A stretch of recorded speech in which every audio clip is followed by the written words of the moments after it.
एक समय की बात है जब श्रावस्ती नगर के एक छोटे से गांव में अमरसेन नामक व्यक्ति रहता था। अमरसेन बड़ा होशियार था।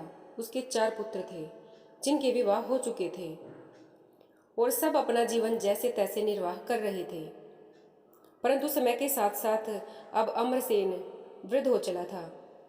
पत्नी के स्वर्गवास के बाद उसने सोचा कि अब तक के इकट्ठे किए हुए धन और बची हुई संपत्ति का उत्तराधिकारी किसे बनाया जाए। ये निर्णय लेने के लिए उसने चारों बेटों को उनकी पत्नियों के साथ बुलाया और एक एक करके गेहूं के 5 दाने दे दिए और कहा कि मैं तीर्थ पर जा रहा हूँ और 4 साल के बाद लौटूंगा। जो भी इन दानों की सही हिफाजत करके मुझे लौटाएगा, तिजोरी की चाबियां और मेरी सारी संपत्ति उसे ही मिलेगी। इतना कहकर अमरसेन वहां से चला गया। पहले बहू बेटे ने सोचा कि बूढ़ा सठिया गया है, 4 साल तक कौन याद रखता है, हम तो बड़े हैं तो धन का पहला हक हमारा ही है।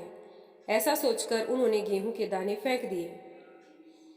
दूसरे ने सोचा कि संभालना तो मुश्किल है, यदि हम इन्हें खा लें तो शायद उनको अच्छा लगे और लौटने के बाद हमें आशीर्वाद दे दें और कहें कि तुम्हारा मंगल इसी में छुपा था और सारी संपत्ति हमारी हो जाएगी। यह सोचकर उन्होंने वो 5 दाने खा लिए। तीसरे ने सोचा हम रोज पूजा पाठ तो करते ही हैं और अपने मंदिर में जैसे ठाकुर जी को संभालते हैं वैसे ही ये गेहूं भी संभाल लेंगे और उनके आने के बाद लौटा देंगे। चौथे बहू बेटे ने समझदारी से सोचा और 5 दानों को एक एक कर जमीन में बो दिया और देखते देखते वे पौधे बड़े हो गए और कुछ गेहूं उग आए। फिर उन्होंने उन्हें भी बो दिया। इस तरह हर वर्ष गेहूं की बढ़ोतरी होती गई।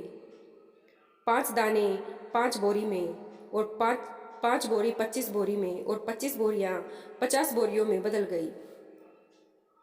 4 साल के बाद जब अमरसेन वापस आया तो सबकी कहानी सुनी और जब वे चौथे बहू बेटे के पास गया तो बेटा बोला कि पिताजी, आपने जो 5 दाने दिए थे अब वे गेहूं की 50 बोरियों में बदल चुके हैं। हमने उन्हें संभाल कर गोदाम में रख दिया है, उन पर आप ही का हक है। यह देख अमरसेन ने फौरन तिजोरी की चाबियां सबसे छोटे बहू बेटे को सौंप दी और कहा, तुम ही लोग मेरी संपत्ति के असल हकदार हो। इस कहानी से हमें यह शिक्षा मिलती है कि मिली हुई जिम्मेदारी को अच्छी तरह से निभाना चाहिए और मौजूद संसाधनों, चाहे वो कितने ही कम क्यों न हों, का सही उपयोग करना चाहिए। गेहूं के 5 दाने एक प्रतीक हैं जो समझाते हैं कि कैसे छोटी से छोटी शुरुआत करके उसे एक बड़ा रूप दिया जा सकता है। धन्यवाद।